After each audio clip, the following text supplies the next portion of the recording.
7 o'clock, and I'll call tonight's meeting to order. We have an agenda in front of us. Do we have any additions to the agenda? No. Seeing none, motion to accept the agenda as amended, please. Councillor Narang? All in favor of that motion? That's carried. We don't have any delegations. We have minutes in front of us from November the 3rd. Anybody have any concerns on those minutes, or if none, just motion to accept. Councillor Phillips? I'll make that motion. Okay. All in favor of that motion? Okay, that's carried. No delegation business, no old business, so we'll move on to 7.1, new business, the RFD for the Regional Study Steering Committee and the terms of reference. Turn that over to Mr. Krause. Yeah, thank you, Your Worship.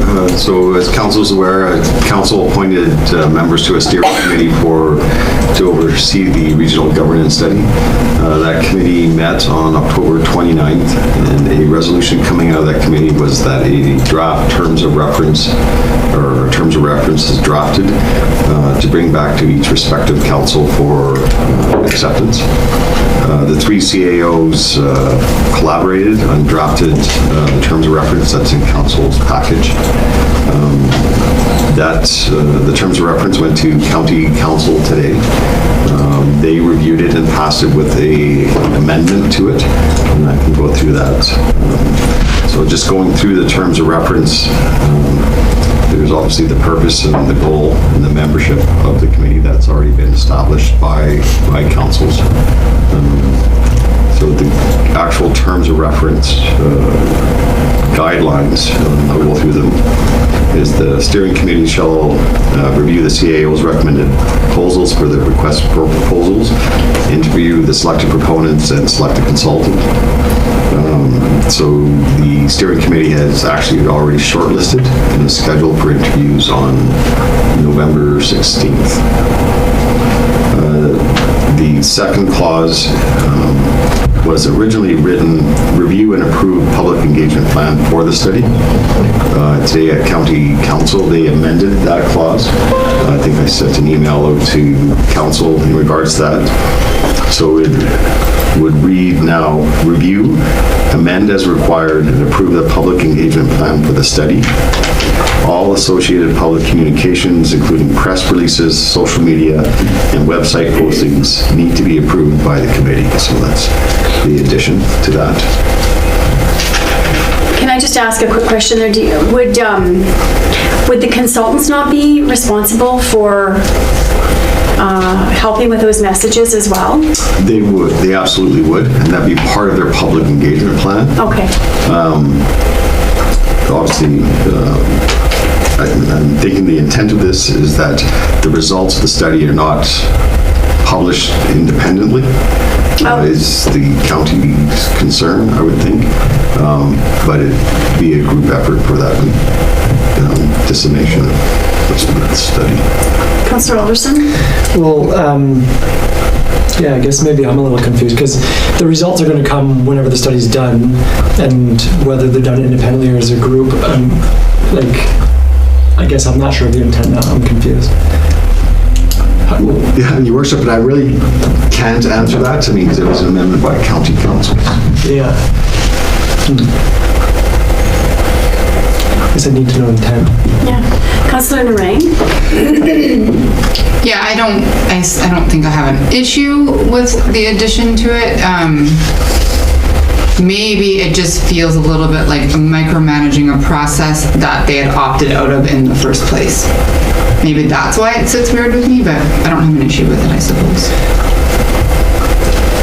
Councillor Alderson? I think, I don't necessarily, well, I don't know, how do I put this? Anytime there's a change, I think I would require like an intent behind the change, like what is the reasoning behind it, so that I can understand it without just approving a change for no reason. Because if there's a change, there has to be a reason. So I guess I'd like to know the reason before I would agree to that, personally.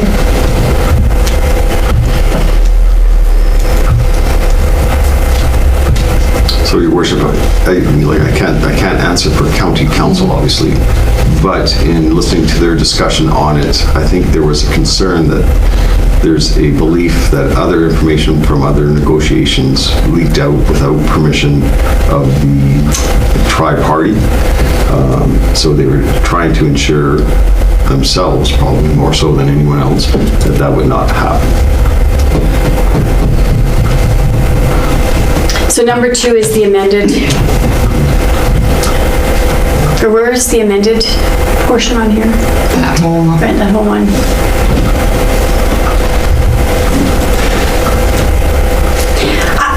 I just would like to clarify is that someplace in the RFP that the consultant, like I think this is up to the consultant. Are we not getting a little too involved into what the consultant will be doing? They will be preparing the media statements. Well, Your Worship, under the RFP process, and they have to prepare a public engagement plan, Yeah, which has to be approved by the committee. right. So, So I think that's covered in that. So anyways, Councillor Alderson?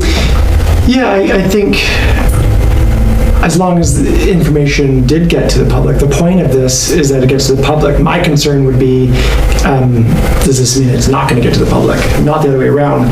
Like, I think it does need to get to the public, so that we have a consultant. I think they can let things known, like be known as they should. I don't want to,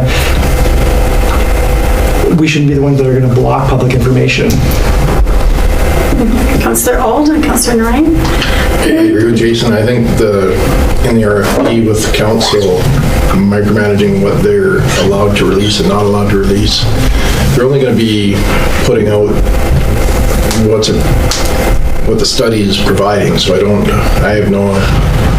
don't understand what that's all about. Is it saying that we are not allowed to talk about it? That's, yeah. Exactly right. Because I have a concern with that. If that's their intent, is that everybody's gagged and not allowed to discuss anything. That's kind of what I get out of it. Well, and this is a public process, so there will be public information, and we want to give as much public information as we possibly can. So I have Councillor Narang, Councillor Fraser, then Councillor Phillips. yeah, I agree. I think that it's a loaded addition, I guess, for lack of a better term. There are reasons behind this addition, and I actually think they're interesting. But the review and approve the public engagement plan for the study covers it all. Because the point would be, if the committee doesn't approve of it, then it would be changed. So the original statement stands. The original statement covers everything that's been added, really. Because if the committee has to review and approve the public engagement plan, then why add all the extra stuff? Because it's not going to move forward. The committee doesn't approve it anyway. Okay, I have Councillor Fraser, then Councillor Phillips, then Councillor Brown. Well, my concern is mainly the last, where it says all associated public communications, including press releases, social media, website pages, need to be approved by the committee. If the only way we communicate to the public is through sparse media statements, I don't think that's public engagement, and that's not a public conversation. The purpose of this is not just to rush through it, get it done, so we say it was done and throw it behind us. It's so we have the information and can have a discussion with our constituents. So that my concern is that is aimed at stopping us from having a discussion in public and only communicating through approved media releases, which I don't think is helpful for discussion. Councillor Phillips?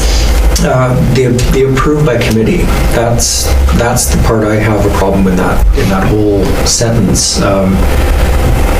If the approval by the committee is needed to put anything out, and the committee wants to give a certain message, which shouldn't be, this should just be an open policy where everything gets shared. The public should be involved in this whole process. The public deserves to know what's going on and rightfully should have the information. I think by making the approval of the committee before anything can go out, it's almost a form of censorship. And I think that should be a very open consultation process where the public is engaged, the public should be able to ask questions, and there should be a lot of two-way conversation going on, and I think this deters, open discussion and open conversation. Councillor Brown? Well, considerable amount of waffling here. I'm not really sure what amending is required. I don't see the concern in it because we're reviewing and approving anyway. So the addition of amend is required.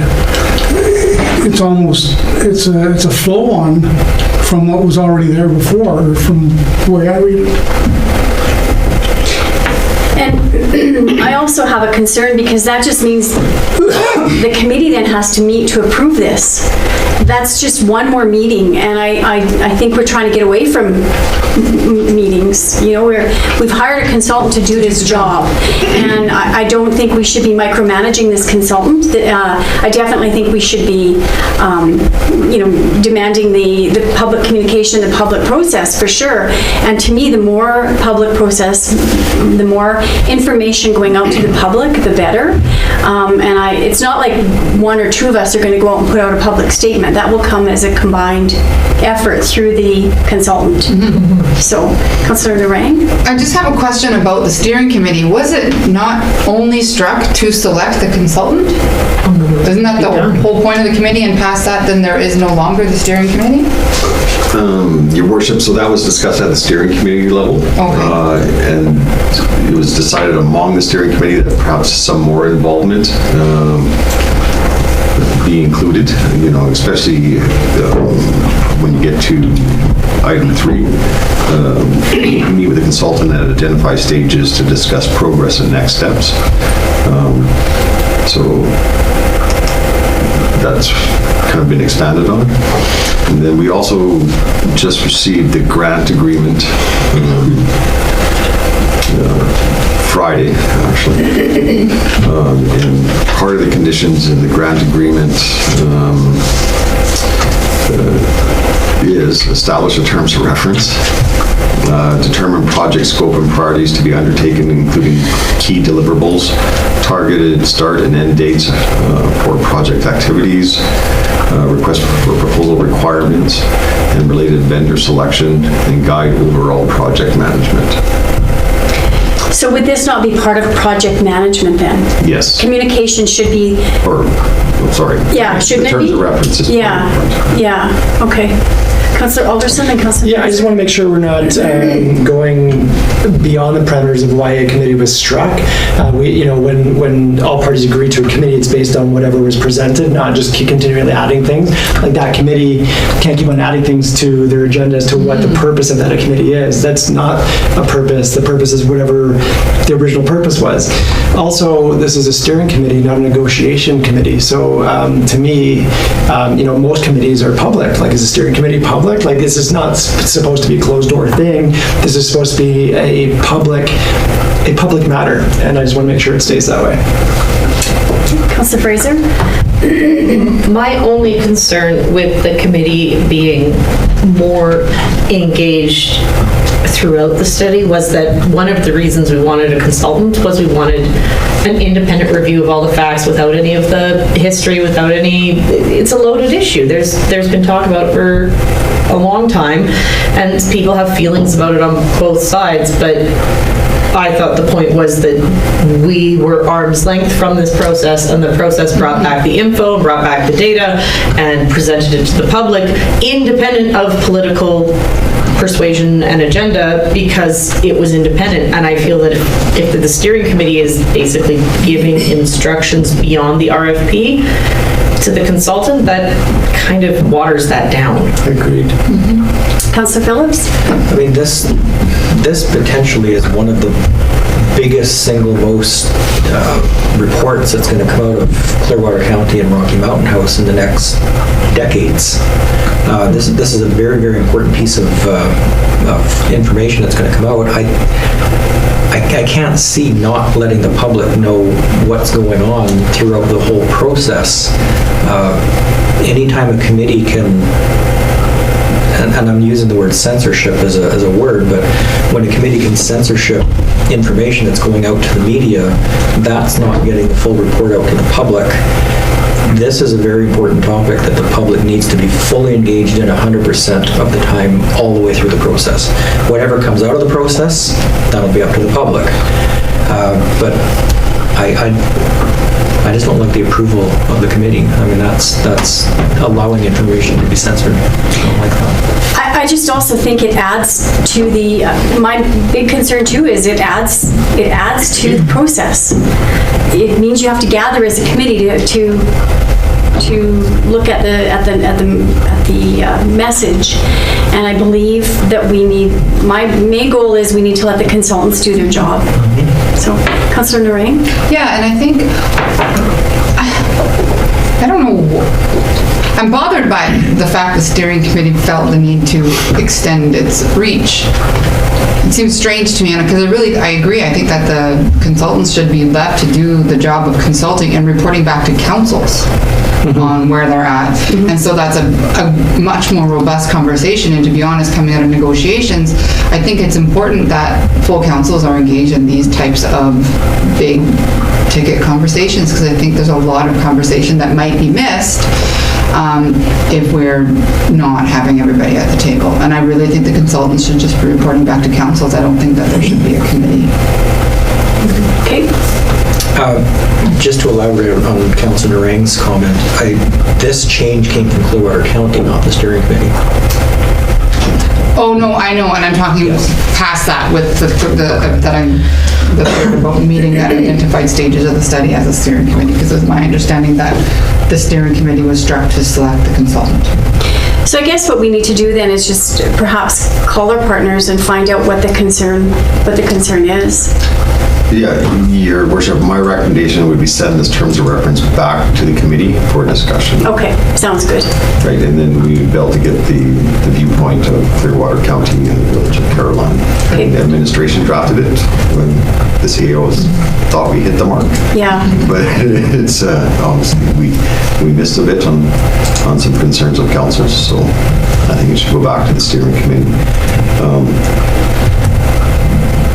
You know, in respect to the grant agreement and looking at the conditions of the grant agreement, there has to be some project management through the steering committee. So, Okay, thank you. Okay.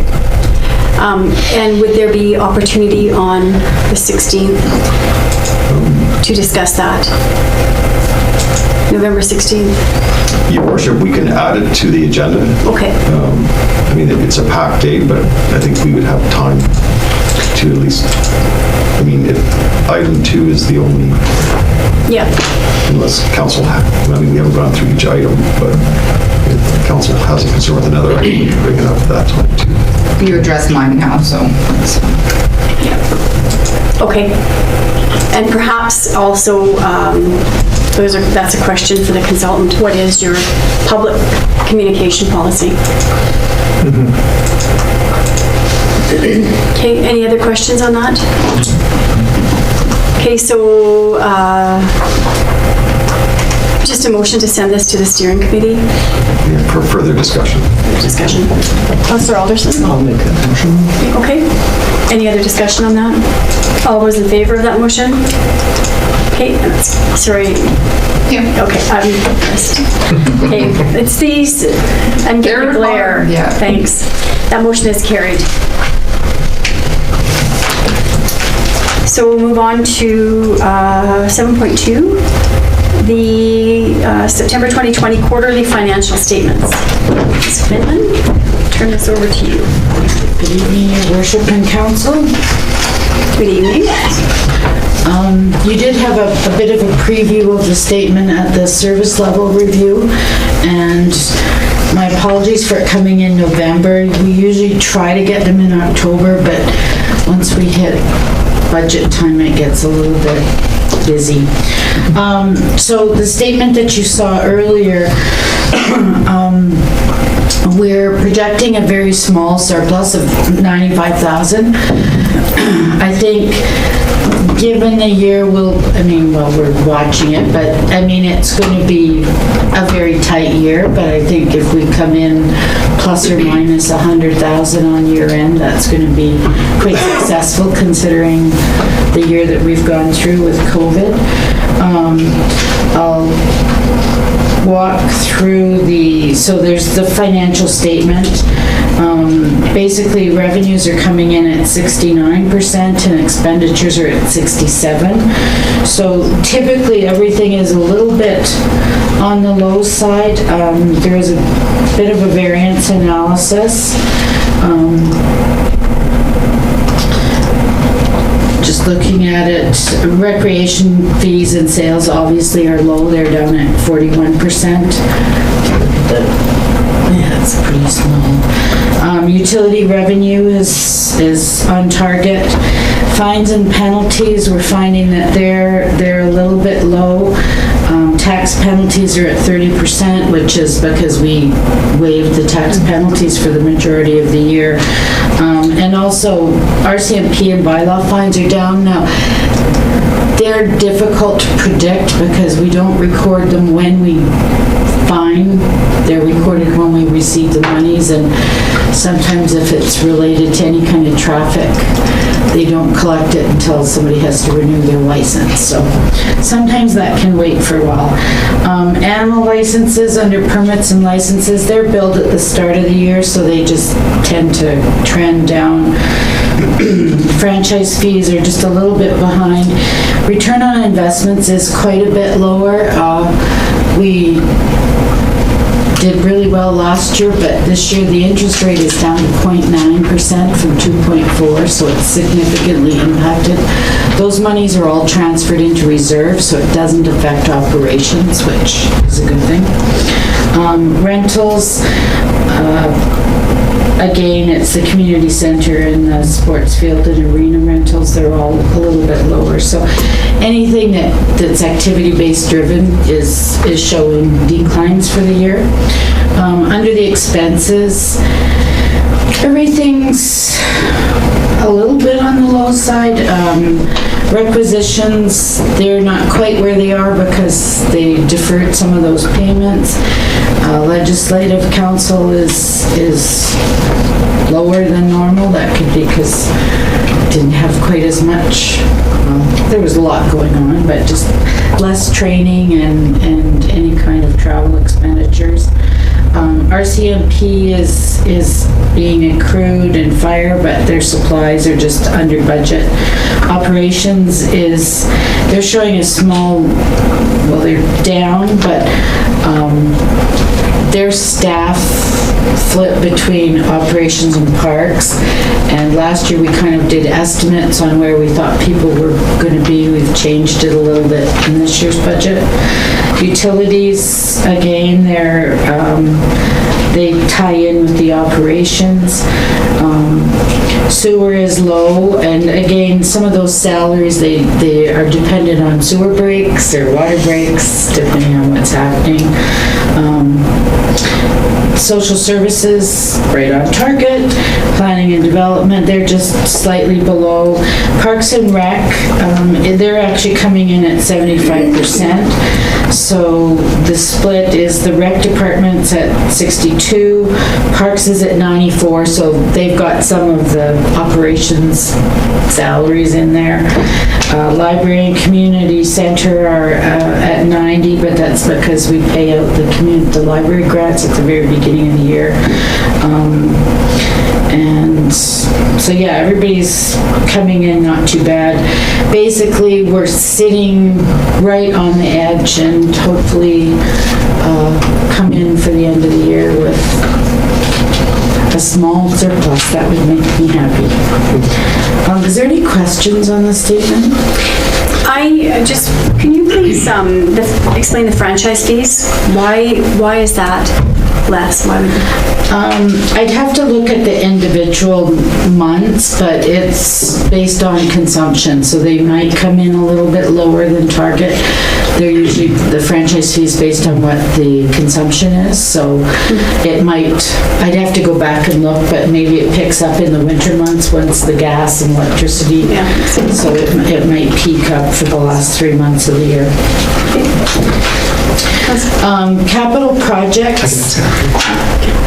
No, you can keep going. My question's not about the numbers, it's more about, when it comes to the animal licensing, you pay for the year. And I'm just, there might be a way to get more people getting licensing if it was prorated. Like if somebody's buying a pet at the end of November, they're not probably going to pay for that license for the whole year. I know that people don't. They're going to wait till January and then license their pets. But you could get 2 months worth out of it, and now we get 0 months out of it because they're going to wait till January. So it just might be something we're looking into to prorate, because people get pets all throughout the year, and they could be paying for 6 months, depending, if that's when they get the pet, as opposed to 0 months, and then they're just going to license in January. Just a thought. We could look at that. Actually, Rocky Mountain House, your pet licensing is very high. People either have a lot of pets or they're very compliant, because that's more than I've seen in the past, so it's good. The capital statement, there's quite a few columns, but I kind of like to break it down so that you can see how this works. There's the 2019 carry forward. So the combined capital budget is 12.8 million. Year to date, we've spent 5.286 million, so it is coming up. We're still not, we still have the majority of money still outstanding.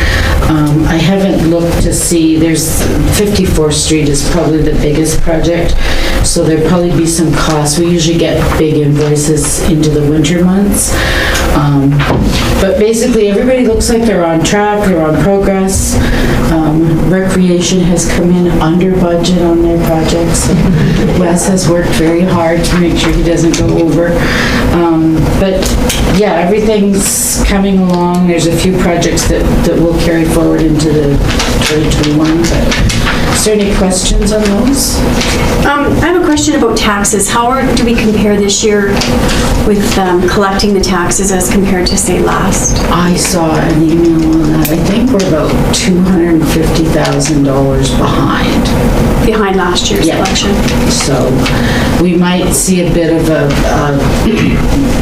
they have lagged over the year, but we've started putting out notices that December 31st there will be a tax penalty assessed. So I think if people were holding off, if they can, they will pay to avoid the penalty. So it is a little behind. Okay, thank you. Anybody else? So that is your That's it? quarterly financial statements from September 2020. Good job, everyone. So just another question then. How much of this can be applied for the province for COVID relief?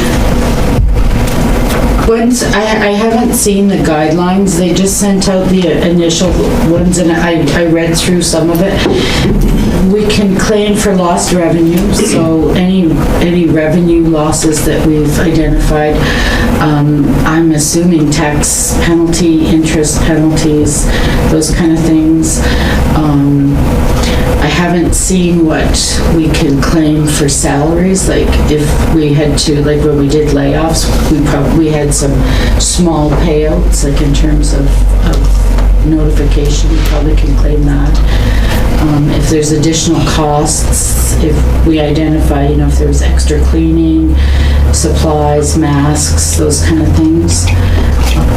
I have contacted the county about whether they would be willing to look at their grant to be applied to sort of their contributions to recreation. The director kind of said, well, see where you guys are at with yours first. But I mean, if we lose revenue from the county, I would try to claim that as well. So And we can use it to subsidize the first 3 months of operations in 2021. We haven't factored that into the budget because we don't want to count on that, but it's there as a buffer. And so if we do receive that, that would go where? I'll have to see, it depends on if we have to submit the grant as part of the year end, then we would calculate what we're going to submit for 2020, and it would show up as revenue in 2020, and basically just go into your bottom line. Okay. So if it generates a surplus, then it would go into our accumulated surplus or reserves, or if we end up in a deficit position, it would cover the deficit.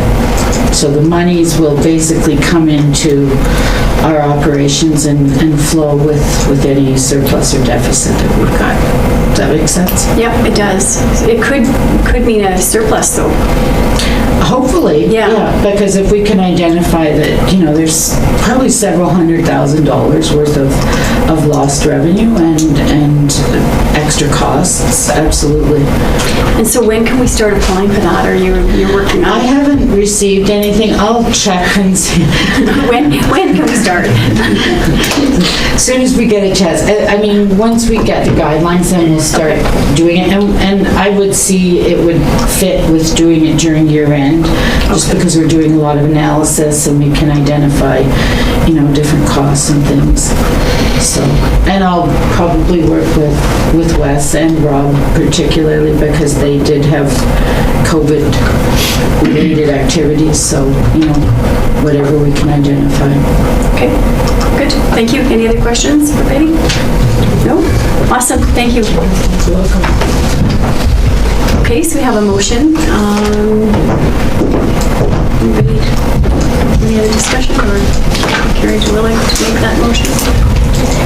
Councillor Alderson? I will make a motion that council accept the September 30th, 2020 operating capital statement and variance report for information. Okay, thank you. All in favor of that motion? Carried, thanks. Okay. Nothing in 8. Just looking for a motion to accept 9.1 to 9.10 as correspondence for information, please. Councillor Phillips? All in favor of that motion? Carried. Moving on to the action list. I have it up in front of me here. Anything anybody needs to discuss there?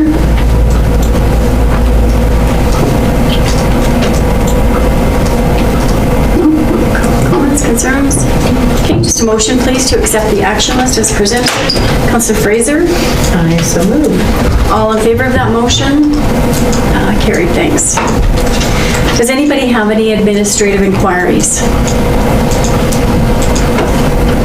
No? Okay. Does anybody have any notices of motion? All right, seeing none. It is 7:33, and I will adjourn the meeting for 5 minutes. Recess. Or recess the meeting, sorry. Call a 5-minute break.